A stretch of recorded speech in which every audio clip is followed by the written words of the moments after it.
Hello friends, in this video I will show you how to fix camera app showing black screen in Windows 11. So very simple and basic way guys, just click on start, search here Windows PowerShell, right click on Windows PowerShell, run as administrator.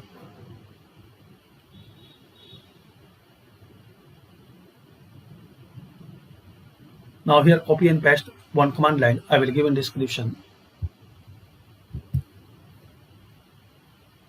So copy and paste this command line, then press enter. Now wait for few seconds. And once this process complete,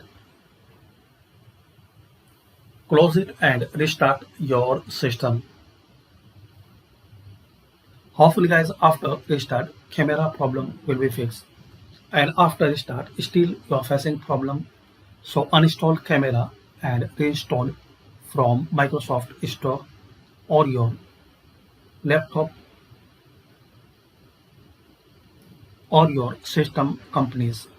So this is the way to resolve camera bug in Windows 11. Thanks for watching. Please comment on this video useful for you or not.